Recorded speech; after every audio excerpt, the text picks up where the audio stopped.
भारत माता की, भारत माता की, इनकलाब, वंदे वंदे।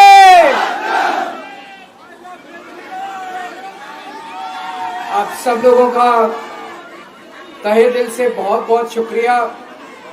इतनी तपती धूप के अंदर इतनी देर से इतनी बड़ी संख्या में आप लोग मेरा इंतजार कर रहे हैं। मैं आपका तहे दिल से बहुत बहुत शुक्रिया अदा करना चाहता हूं। जितने लोग इस वक्त टीवी में देख रहे हैं उन सब दर्शकों का भी मैं तहे दिल से शुक्रिया अदा करना चाहता हूं। सबको मेरा नमस्कार, सबको मेरा प्रणाम। दोस्तों, सीधा जेल से मैं आप लोगों के बीच में आ रहा हूं। आपके बीच में आके बहुत अच्छा लग रहा है। 50 दिन के बाद अभी मैं, मेरी पत्नी भगवंत मान साहब, हम लोग कनॉट प्लेस में हनुमान मंदिर में गए थे। हनुमान जी का आशीर्वाद लिया, उनके दर्शन किए। फिर शिव जी के मंदिर गए, शनि जी महाराज के पास गए, उनका सबका आशीर्वाद लिया। बजरंग बली की खूब कृपा है हमारे ऊपर, हमारी पार्टी के ऊपर, देशवासियों के ऊपर। उन्हीं की कृपा से आज अचानक मैं आप लोगों के बीच में हूं। नहीं तो किसी को उम्मीद नहीं थी कि चुनाव के बीच में मैं जेल से बाहर आ जाऊंगा। लेकिन ऊपर बजरंग बली की कृपा है, हनुमान जी की कृपा है हम लोगों के ऊपर, और चमत्कार हुआ और आज मैं आप लोगों के बीच में हूं। दोस्तों, हमारी आम आदमी पार्टी एक छोटी सी पार्टी है, 2 राज्यों के अंदर है, अभी 10 साल पुरानी पार्टी है। हमारी पार्टी को कुचलने में, खत्म करने में प्रधानमंत्री जी ने कोई कसर नहीं छोड़ी। एक साथ हमारी पार्टी के 4 टॉप के नेता जेल भेज दिए एक साथ। अरविंद केजरीवाल, मनीष सिसोदिया, संजय सिंह, सतिंदर जैन।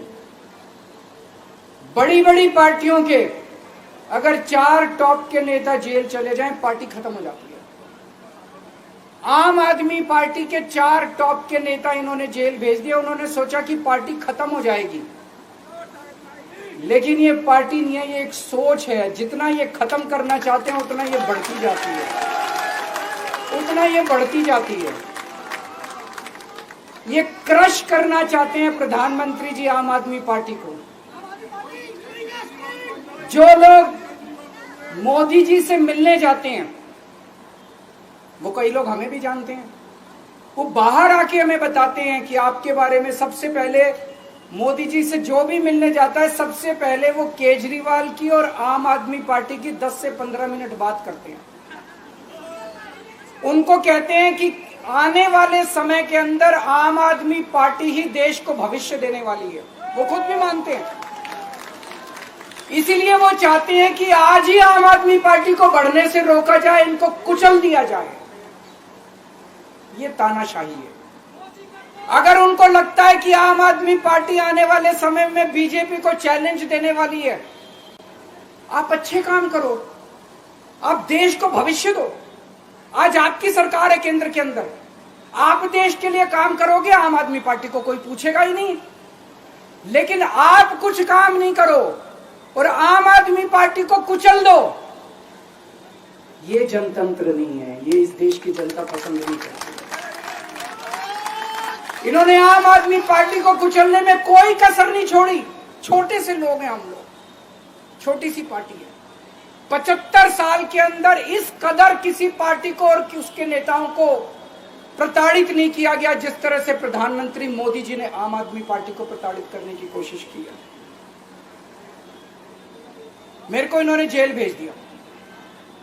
प्रधानमंत्री जी कह रहे हैं मैं भ्रष्टाचार से लड़ रहा हूं। देश के सबसे बड़े चोर, उचक्के और डकैतों को उन्होंने अपनी पार्टी में शामिल कर लिया। जिन लोगों को 10 दिन पहले मोदी जी कहते थे 70,000 करोड़ का इसने घोटाला कर दिया, थोड़े दिन के बाद उसी आदमी को अपनी पार्टी में शामिल करके किसी को डिप्टी सीएम बना देते हैं, किसी को मंत्री बना देते हैं और उनके सारे ईडी और सीबीआई के मामले खत्म कर देते हैं और कहते हैं मैं भ्रष्टाचार से लड़ रहा हूं। मैं मोदी जी को कहना चाहता हूं, भ्रष्टाचार से अगर लड़ाई लड़नी है तो केजरीवाल से सीखो। प्रधानमंत्री जी, भ्रष्टाचार के खिलाफ लड़ाई केजरीवाल ने लड़ी है। 2015 में जब दिल्ली में हमारी सरकार बनी थी, हमारे एक मंत्री का एक ऑडियो मेरे पास किसी ने व्हाट्सएप कर दिया। उस ऑडियो में मेरा मंत्री किसी दुकान वाले से 5 लाख रुपए मांग रहा था। किसी मीडिया वाले को नहीं पता था, विपक्ष को नहीं पता था। आप लोगों को याद होगा, मैंने अपने खुद मंत्री को सीबीआई के हवाले कर दिया, जेल भेज दिया था अपने मंत्री को। ये होती है भ्रष्टाचार के खिलाफ लड़ाई। पंजाब के अंदर मेरा एक मंत्री भ्रष्टाचार में, मेरे को पता चला कि वो पैसे मांग रहा है। वहां पे मान साहब ने उसको, किसी को भी, विपक्ष को नहीं पता था, मीडिया को नहीं पता था, हमने अपने मंत्री को उठा के जेल में भेज दिया।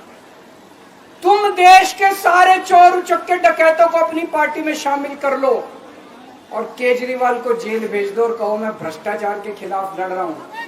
तो आप भ्रष्टाचार के खिलाफ नहीं लड़ रहे प्रधानमंत्री जी। आप देशवासियों को बेवकूफ मत समझो। देश बच्चे बच्चे की जुबान के ऊपर हो रहा है कि सारे चोर चक्कों को अपनी पार्टी में शामिल करके और ईडी और सीबीआई के सारे केस उनके रफा दफा कर दे। केजरीवाल को क्यों गिरफ्तार किया? केजरीवाल को गिरफ्तार करके उन्होंने एक मैसेज दिया है सारे देश को कि अगर मैं केजरीवाल को गिरफ्तार कर सकता हूं तो किसी को भी गिरफ्तार कर सकता हूं। कोई केस नहीं होगा, कोई मामला नहीं होगा, तब भी मैं तुमको गिरफ्तार कर सकता हूं। एक बेहद खतरनाक मिशन चालू किया हुआ है प्रधानमंत्री जी ने, बहुत ही खतरनाक। देशवासियों को यह समझने की, अब जब मैं बोलने जा रहा हूं, समझने की जरूरत है। उस मिशन का नाम है वन नेशन वन लीडर। देश के सारे नेताओं को खत्म करना चाहते हैं मोदी जी और इसको 2 स्तर के ऊपर इस मिशन को चला रहे हैं। जितने विपक्ष के नेता हैं उनको जेल भेजेंगे और जितने बीजेपी के नेता हैं उनको सबको निपटा देंगे, उनकी राजनीति खत्म करते जाएंगे, उनको सबको निपटाते जाएंगे। विपक्ष के अंदर आज इन्होंने मनीष सिसोदिया को जेल भेज दिया, संजय सिंह को जेल भेज दिया, सत्येंद्र जैन को जेल भेज दिया, केजरीवाल को जेल भेज दिया, हेमंत सोरेन को जेल भेज दिया, ममता दीदी के कई मंत्रियों को जेल भेज दिया, स्टालिन के कई मंत्रियों को जेल भेज दिया, केरला के सीएम के पीछे पड़े हैं। अगर ये चुनाव जीत गए, मेरे से लिखवा लो एफिडेविट के ऊपर, थोड़े दिन के बाद ममता दीदी जेल में होंगी, तेजस्वी यादव जेल में होगा, स्टालिन साहब जेल के अंदर होंगे, पिनरई विजयन जेल के अंदर होंगे, उद्धव ठाकरे जेल के अंदर होंगे, जितने विपक्ष के नेता ये सारे जेल के अंदर होंगे। अगर ये चुनाव जीत गए, इन्होंने बीजेपी का एक नेता नहीं छोड़ा।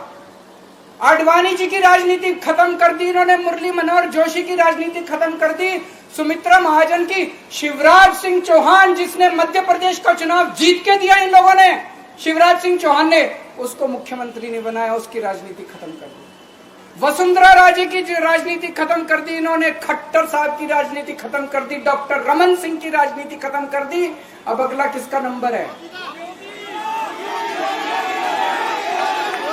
योगी आदित्यनाथ। अगर ये चुनाव जीत गए, मेरे से लिखवा लो, 2 महीने के अंदर उत्तर प्रदेश का मुख्यमंत्री बदल देंगे। योगी आदित्यनाथ की राजनीति खत्म करेंगे, उनको भी निपटा देंगे। यही तानाशाही है दोस्तों। वन नेशन वन लीडर ये चाहते हैं, एक ही तानाशाह इस देश के अंदर बचेगा, एक ही तानाशाह इस देश के अंदर बचेगा। हमारा देश बहुत महान है, 4000 5000 साल पुराना हमारा देश है। इसके पहले पिछले 4000 साल में कई मौके आए जब इस देश के ऊपर तानाशाहों ने कब्जा करने की कोशिश की। लेकिन हमारे देश के लोगों ने उन तानाशाहों का तख्ता उखाड़ के फेंक दिया। जब जब हमारे देश में ऐसा मौका आया कि तानाशाह ने हमारे देश के ऊपर कब्जा करने की कोशिश की, इस देश की जनता ने उसका तख्ता उखाड़ के फेंक दिया। आज एक तानाशाह इस देश से जनतंत्र खत्म करना चाहता है। आज एक तानाशाह इस देश से लोकशाही खत्म करना चाहता है। मैं पूरे तन मन धन से लड़ रहा हूं, संघर्ष कर रहा हूं उस तानाशाह के खिलाफ। 140 करोड़ लोगों का साथ चाहता हूं मैं।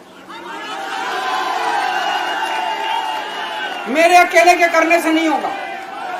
140 आज मैं आप लोगों से भीख मांगने के लिए आया हूं। 140 करोड़ लोगों से 140 करोड़ लोगों से भीख मांगने के लिए आया हूं। मेरे देश को बचा लो, मेरे भारतवर्ष को बचा लो, मेरा भारत बहुत महान है।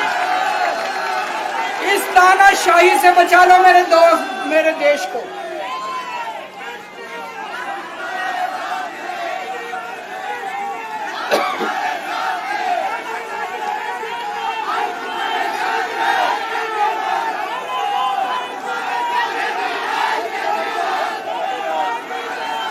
मैं सुप्रीम कोर्ट का बहुत बहुत शुक्रिया अदा करना चाहता हूं। उन्होंने 21 दिन दिए हैं, एक एक दिन में 24 घंटे हैं। मैं एक दिन में 24 में से 36 घंटे काम करूंगा। पूरे देश भर में घूमूंगा इस तानाशाही को रोकने के लिए। दोस्तों, जितनी मेरे अंदर ताकत है, मेरा सब कुछ कुर्बान है देश के लिए। मेरा तन मन धन सब कुछ कुर्बान है मेरे देश के लिए। मेरे खून का एक एक कतरा मेरे देश के लिए, मेरे शरीर का एक एक कतरा, मेरी जिंदगी का एक एक पल मेरे देश के लिए। मेरे देश को बचाने के लिए मैं पूरे देश में जाऊंगा। दोस्तों, अब एक बहुत महत्वपूर्ण बात करने जा रहा हूं, उसको ध्यान से सुनना। ये लोग इंडिया गठबंधन से पूछते हैं आपका प्रधानमंत्री कौन होगा। मैं बीजेपी से पूछता हूं आपका प्रधानमंत्री कौन होगा। आप लोग सोच रहे होंगे केजरीवाल क्या बात कर रहा है, मोदी जी होंगे। नहीं, मोदी जी अगले साल 17 सितंबर को 75 साल के हो रहे हैं। बीजेपी के अंदर मोदी जी ने 2014 में मोदी जी ने खुद ने रूल बनाया था कि बीजेपी के अंदर जो भी 75 साल का होगा उसको रिटायर कर दिया जाएगा। सबसे पहले आडवाणी जी को रिटायर किया गया, उसके बाद मुरली मनोहर जोशी जी को रिटायर किया गया, फिर सुमित्रा महाजन को रिटायर किया गया, फिर यशवंत सिन्हा को रिटायर किया गया। अब मोदी जी अगले साल 17 सितंबर को रिटायर होने वाले हैं। तो मैं बीजेपी से पूछना चाहता हूं आपका प्रधानमंत्री का दावेदार कौन है। दोस्तों, अगले साल 17 सितंबर तक अगर इनकी सरकार बनी, तो उस पर भी आऊंगा मैं। अगर इनकी सरकार बनी तो पहले अगले 2 महीने में योगी जी को निपटाएंगे ये, और उसके बाद मोदी जी के सबसे खास अमित शाह को ये प्रधानमंत्री बनाएंगे। तो मैं लोगों को, देश के लोगों को आगाह करना चाहता हूं, मोदी जी अपने लिए वोट नहीं मांग रहे। मोदी जी अमित शाह को प्रधानमंत्री बनाने के लिए वोट मांग रहे हैं। मैं पूछना चाहता हूं मोदी जी से और अमित शाह जी से, ये मोदी की गारंटी पूरी कौन करेगा? क्या अमित शाह मोदी की गारंटी पूरी करेंगे? जब आप अगर जो वैसे तो मेरे को लगता है मैं भी आऊंगा उसके ऊपर, मुझे नहीं लगता इनकी सरकार बन रही है, लेकिन जो बीजेपी को वोट देने जाएं वो ये सोच के जाना कि आप मोदी जी के नाम पे वोट नहीं दे रहे, आप अमित शाह के नाम पे वोट दे रहे।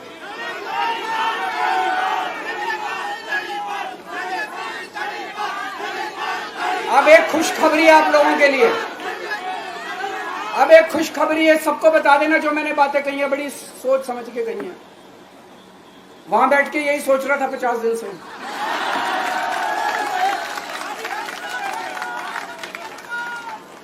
दोस्तों, पूरे देश के मेरे को बाहर निकले हुए 20 घंटे हो गए। इन 20 घंटों के अंदर भी मैंने रात भर में जनता से बात कर रहा था, लोगों से फोन कर रहा था।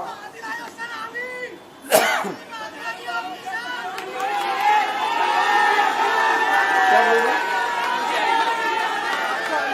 रात को आंधी आई थी।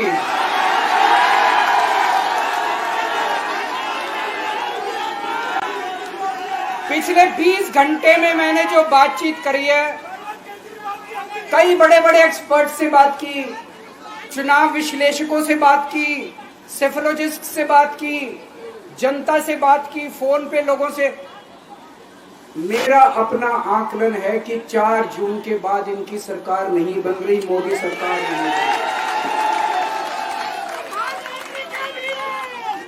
दोस्तों, अगर मैं गलत हूं तो मेरे को बताना। हरियाणा में इनकी सीट कम हो रही है, राजस्थान में कम हो रही है, कर्नाटक में कम हो रही है, दिल्ली में कम हो रही है, बिहार में कम हो रही है, महाराष्ट्र में कम हो रही है, कर्नाटक में कम हो रही है, बंगाल में कम हो रही है, झारखंड में कम हो रही है। बढ़ कहां रही है? यूपी में कम हो रही है, बढ़ कहां रही है? बड़े एक भी जगह इनकी सीटें नहीं बढ़ रही हैं। मेरा अपना मानना है, और सट्टा बाजार में भी वो जो चल रहा है, इनकी 220 से 230 के बीच में सीट आ रही है, उससे ज्यादा सीट नहीं आ रही। मोदी सरकार नहीं बन रही है, केंद्र में इंडिया गठबंधन की सरकार बन रही है।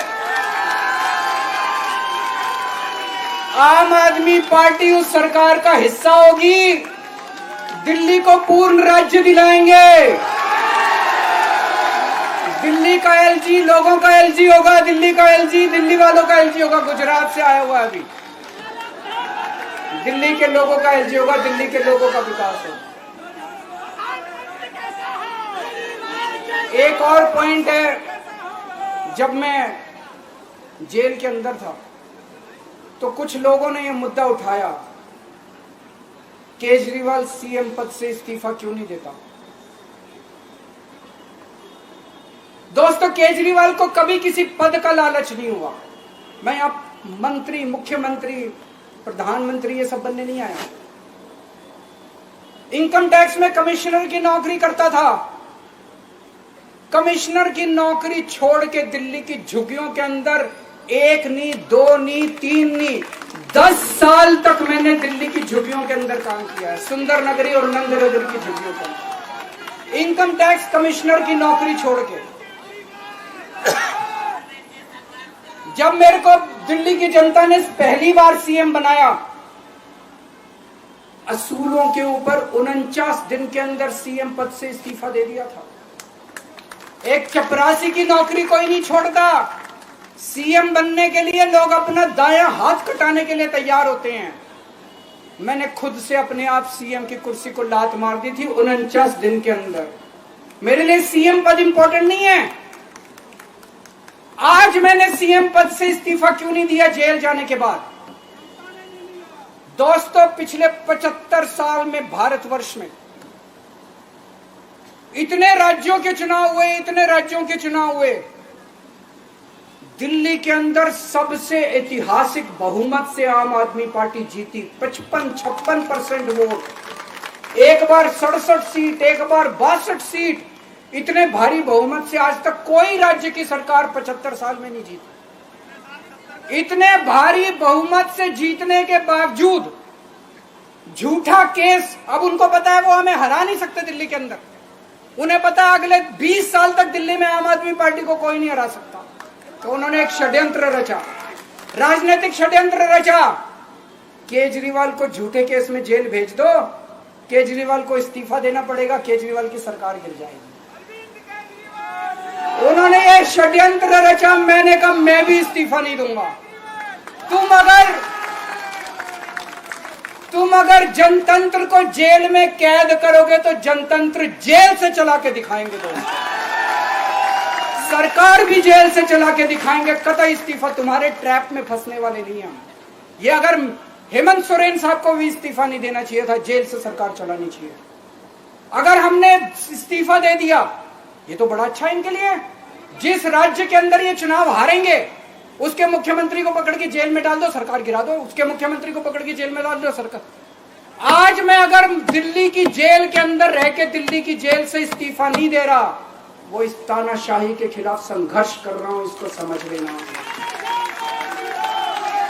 केजरीवाल को किसी पद का लालच नहीं है, सीएम तो 100 सीएम की कुर्सी देश के नाम कुर्बान है। मुझे पता चला मेरे जेल जाने से बहुत लोग भावुक हुए, खासकर मेरी माँ, बहनें, महिलाएं बहुत रोई, कईयों ने बहुत मन्नतें मांगी। मैं सबका बहुत बहुत शुक्रिया अदा करना चाहता हूं जिन लोगों ने अपनी दुआएं, करोड़ों लोगों ने अपनी दुआएं भेजी हैं। पूरी दुनिया भर से करोड़ों लोगों ने दुआएं भेजी। उन्हीं के आशीर्वाद का कमाल है कि आज मैं आप लोगों के बीच में हूं।